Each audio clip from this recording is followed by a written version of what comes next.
Now, I'm a meat eater, but sometimes you invite somebody to cook out that doesn't like to eat meat. Maybe they're vegan, vegetarian, and I don't like to serve people something that I'm not willing to eat myself. And so I'm here in the grocery store looking, and I see these Impossible burgers right next to the Bubba burgers, and price is kind of the same. I wonder, are these going to be any good? Well, let me just test out the Beyond Meat burgers as well. We're just going to use our normal charcoal grill setup here, using our charcoal chimney and some briquettes on our Weber kettle grill.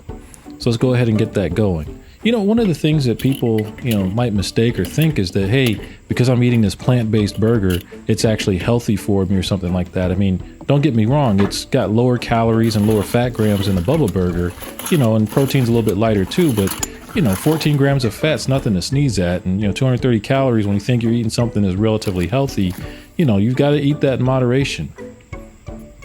We're going to go ahead and get our tumbleweeds here and, get our charcoal and everything ready to go, light this up, and we'll just have us a good old normal grilling session today.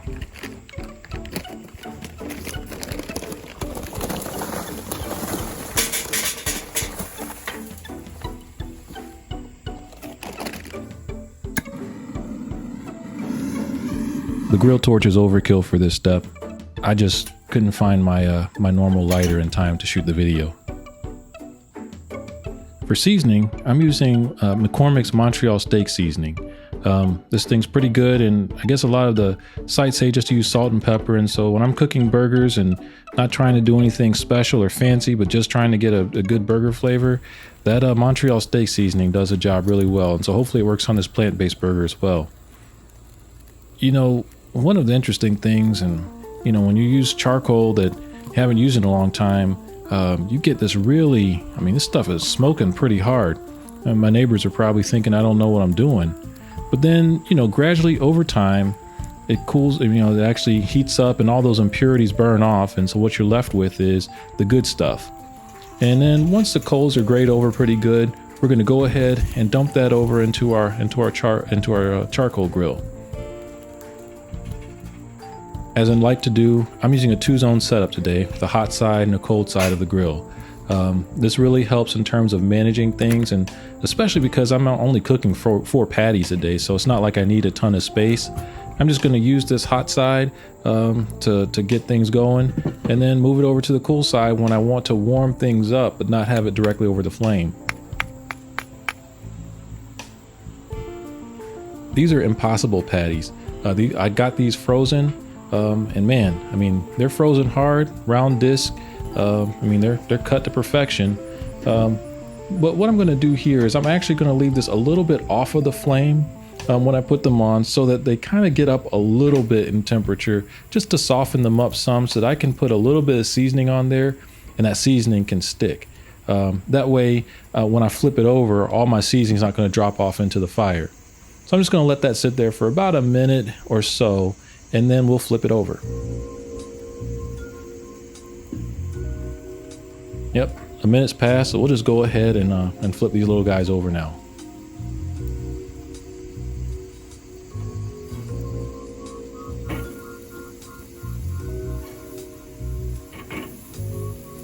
You can see the colors come in a little bit. You got these baby grill marks on there. Not really shooting for grill marks, but it is what it is. And we'll just go ahead and season the side now, because now this patty can actually receive some seasoning because it's warmed up just a touch, so you don't have just a big ice block sitting there.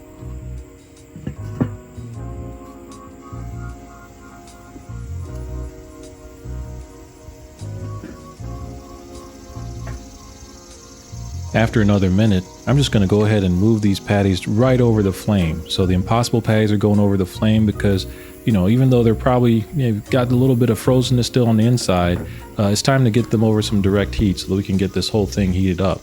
Remember, we didn't season this bottom side. That was so we're going to go ahead and do that now. Get that seasoned up, and now we're going to get these Beyond burgers on. And take a look at this. These are kind of relatively fresh, definitely not frozen. And so we'll go ahead and put those on the grill now. Because these actually can receive the seasoning, we'll go ahead and season these up now before we place them on.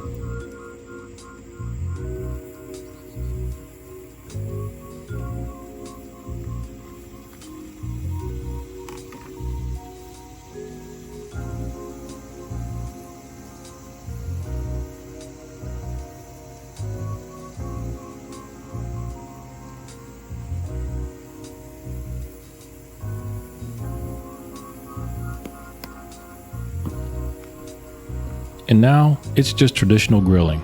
We're gonna go ahead and flip these patties over probably once every 2 to 3 minutes, checking to make sure we're not burning one side or another. And we're gonna do that probably a couple times. So get 2 minutes on one side, 2 minutes on the other side, and then look to see where things are at. If things have kind of hardened up a little bit, then we'll go ahead and move them off the flame, take a temperature, and see how much longer we need to wait before these things are actually ready to come off the grill. Here I notice the temperature is kind of about 110 or so. And so, I'm looking at this and looking at the crust that I'm getting on these burgers, and I don't want to burn them because it is possible to actually burn something that's plant-based. And if you've ever had burnt corn or, burnt peas or whatever, that stuff can taste pretty bad too.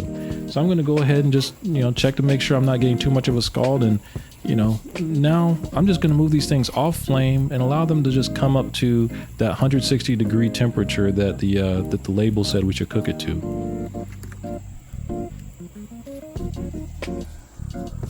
It's been about 3 or 4 minutes with these sitting on the cool side covered up and taking a temperature, and the Impossible Burgers are sitting around 135, 140 degrees. But wow, look at these Beyond Burgers around 170, 155. This is a temperature I normally like to go ahead and start putting any accessories on. And for these burgers, I'm going to put, cheese on one of each type of the patty. That way I can have like a Dr. Duck version and then also just a very plain one, so we can get a sense of what they taste like, with all the accessories, all the condiments on there and not. But this is what they look like before they come off the grill. These are the Beyond patties sitting on the bun here.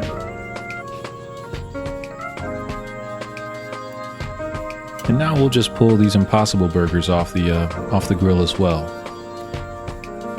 One thing I notice is that these patties are much, they're wider. I guess they fill up the bun a bit more than the Impossible Burgers. All right. All right. So in the front here, we have the Beyond Burgers. And in the back, we have the Impossible Burgers. I'm actually really curious about how these are going to come out. I've had the Impossible Burgers before. I don't think I've had the Beyond Meat Burgers. I can tell, and you might have been able to tell from looking at the pictures.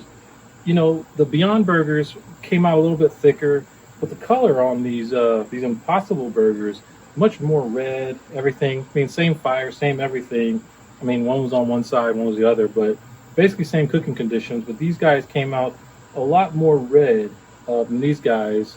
But these guys cooked a little bit faster, partly because I think they were coming from fresh.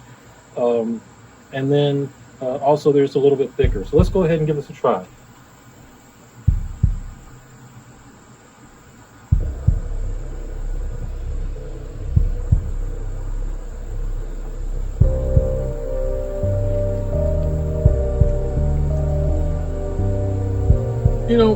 What's interesting about this is it actually doesn't taste half bad at all.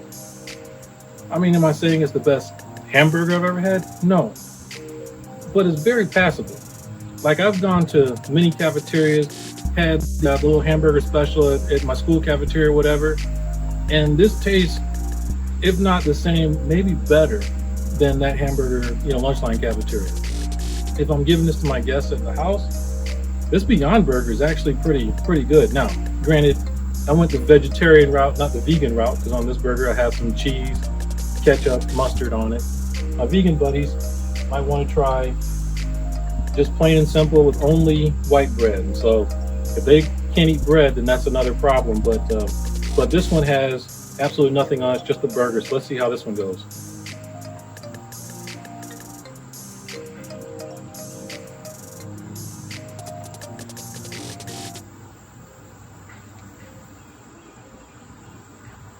This is actually very good. To me, it actually tastes more like you ever had those prepackaged Salisbury steak meals or something like that? That's the flavor of the beef the meat that I'm getting. It's not meat, it's plant-based. But considering there's absolutely no meat in this at all, you can fool a child. You can fool a 12-year-old, and they might think that they're actually eating real ground beef here. Very interesting on this Beyond Burgers. I'm well impressed. The way it looked in the package, I was really scared to cook it because that thing looked like, and it's actually when I pulled it out, It smelled kind of like, I don't want to say it almost smelled like dog food, but these actually came out tasting pretty good. Let's try the Impossible Burgers now.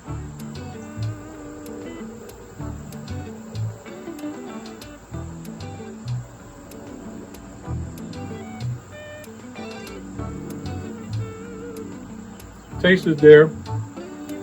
Again, very similar to the Beyond Burger. It's very passable. This one actually doesn't have that distinct, kick flavor that, I was talking about the Salisbury steak and things like that. I don't get that from this, but, I dressed this one up, cheese, ketchup, mustard. And so maybe I'm just tasting a lot of that. So let me see if I go the more just straight up route. Nothing on it but just a burger. You see that? The burger and some bread. Let's see how this tastes.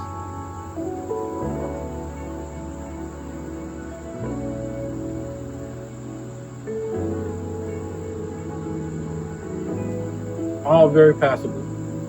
You know what? Look, if you got the cookout and you got some guests coming over, you want to make sure that they actually have the great food, the flavors that you're bringing on. These Beyond Meat, the Impossible Burger, very good choices. As I saw from the price, it's basically the same price as those Bubba Burgers for 6 patties. So it's like, it's expensive, yes, but so are Bubba Burgers. And so, in the same ballpark. The other thing, if I'm tilting the scales a little bit, if I'm really trying to fool somebody, I'm probably going to tilt a little bit more to the Beyond just because it has that little bit of extra in there that makes it taste a little bit more like that beefy flavor. But quite honestly, you can fool a couple people with these. Only the very astute and those that are just dying for, that beefy fat flavor, they're the ones that are going to say, hey, this ain't real meat. What'd you do to this? This ain't right. But all in all, this is very great. I'm really glad for trying this experiment out. Well, you made it to the end. You might make it to the end of another one of my videos. Why don't you check one of those out below? Take it easy.